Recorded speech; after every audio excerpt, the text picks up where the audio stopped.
I have a dream, that's all I need. I'll make it happen with some work and belief. Know what I want, so I'll take it on. I've made mistakes, but mistakes make you strong. Hi there. I have been on a quest finding a portfolio with a compound annual growth better than the S&P 500, but still having fairly low risk and preferably consisting of standard low-cost ETFs. He can join us in our quest for the Holy Grail. Why? Because I need something I can use and doesn't require my attention all the time.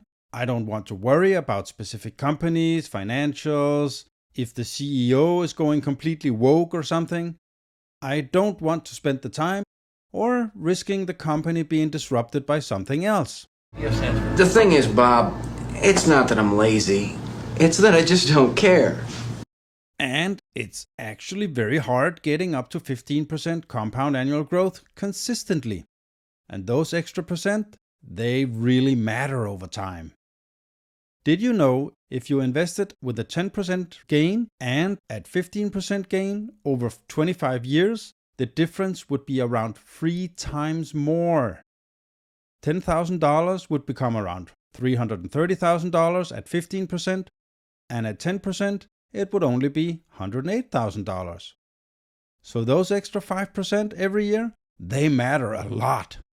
If you have seen my video about the bet I made with a friend, or my video about the best performing asset classes, then you could have seen my early attempts to find this elusive portfolio.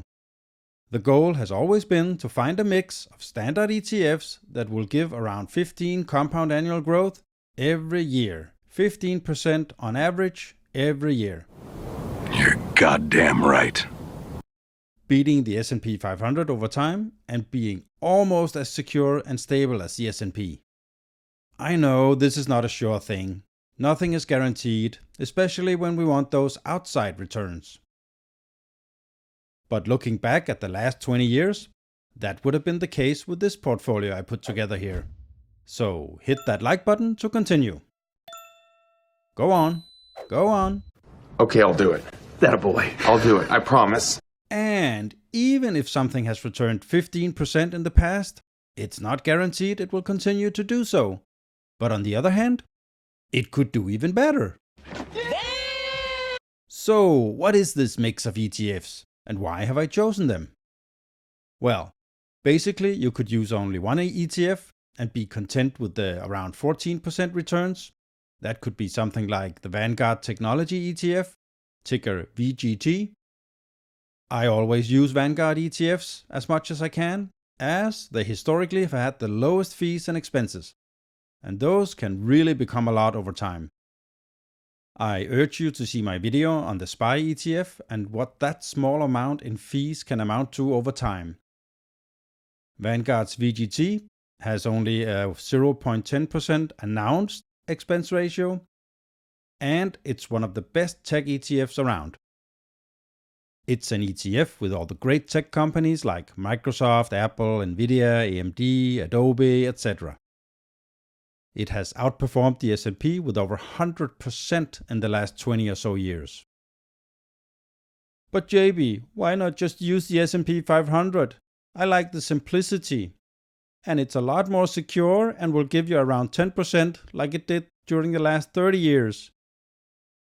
Well, as I mentioned, because those extra 4 to 5% really matter, especially over time. And remember, we also have inflation and maybe some taxes, and those will take a bite out of those gains. So the more we get, the better and the faster compounding can get started. Let's fucking go.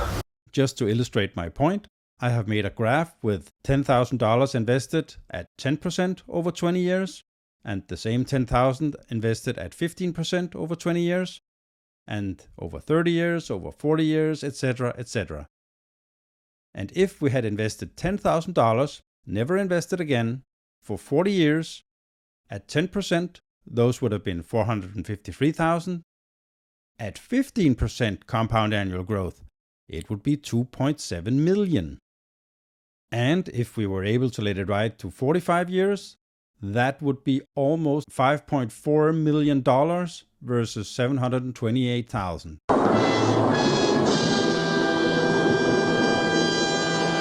That's compounding at its best and just shows you how important it is to let the compounding effect work over time. Get that exponential growth, and that's what we like. Yes, maybe it won't give 15% over all these years, but even a 12% compound annual growth over 40 years.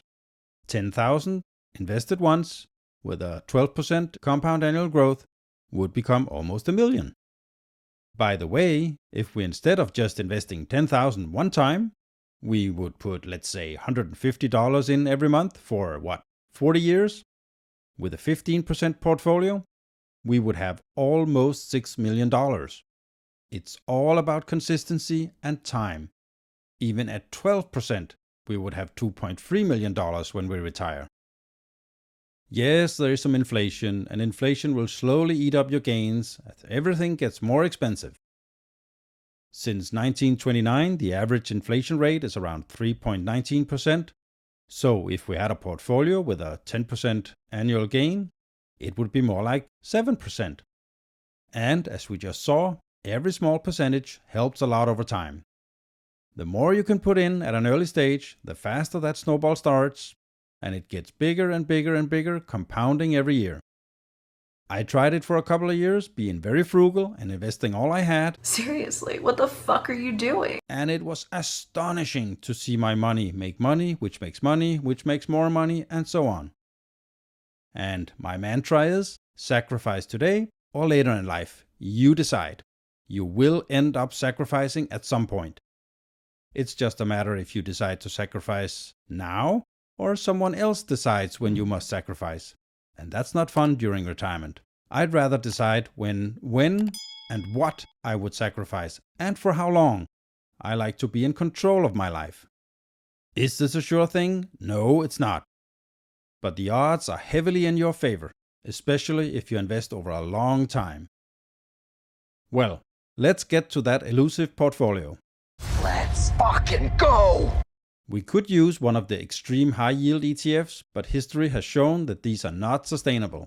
And I'm looking to invest in something that doesn't need any attention or time from me at all.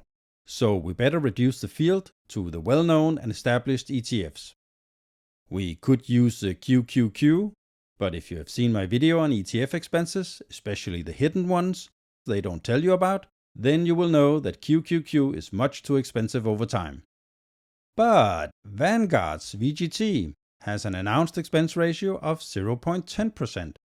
In reality, that will be around almost 11%, but that's still a lot lower than QQQ's 0.23 final expense ratio. And as we just saw, those percentages really matter.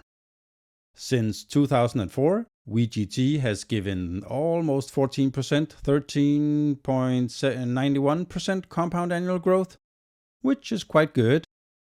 But we could use that extra kicker to push us over the 14-15% mark. We could use something like SOXX, which focuses on semiconductors. That will give us that little extra. However, there is a lot of overlap between VGT and SOXX, and SOXS has a high expense ratio too. We could use VOOG, which is Vanguard's S&P 500 Growth ETF, but at some point we have to realize that the extreme high growth companies, they are located in the tech sector. But then, what could we use instead? And let's not get too focused on the US market alone. What could be the next Klondike in the world of business? Where do we find the gold?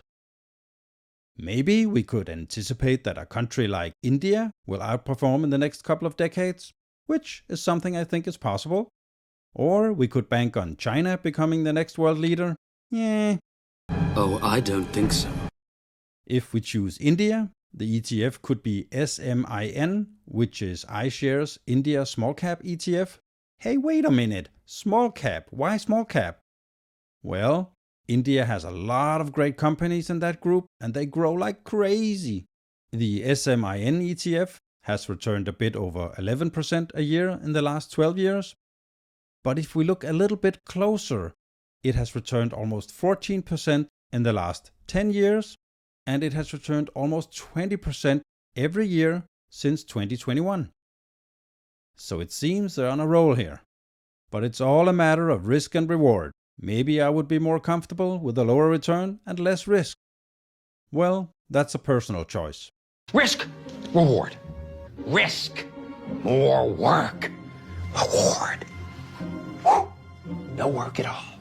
For now, my best portfolio ever is the following. And remember, it's a portfolio where I bank on India giving me that extra and also healthcare performing okay. I have chosen these 4 ETFs, and I know what I said about expense ratios. With returns about almost 20%, I can accept that. I have VGT, Vanguard Information Technology ETF, 60%. I have SOXX, iShares Semiconductor ETF, 20%. I have SMIN, iShares India Small Cap ETF, 10%. And I have Vanguard Healthcare ETF, VHT, 10%.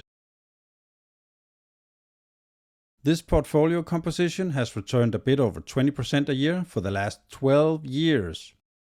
And with that level of VGT and SOXX, we should at least get our required 15% and have a nice upside. We could put the weighting different and bet more on India and healthcare, which would not be a bad plan. But what do you think? What does your best portfolio look like? Give me some feedback and help me find the best portfolio ever. I hope you got some value from this video, and I hope to see you in the next one.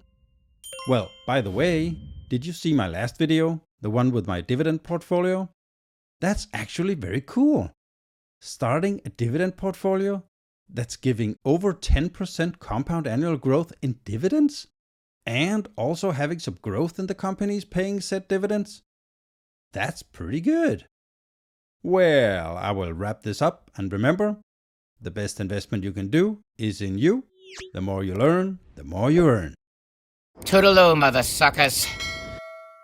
I have a dream, that's all I need. I'll make it happen with some work and belief.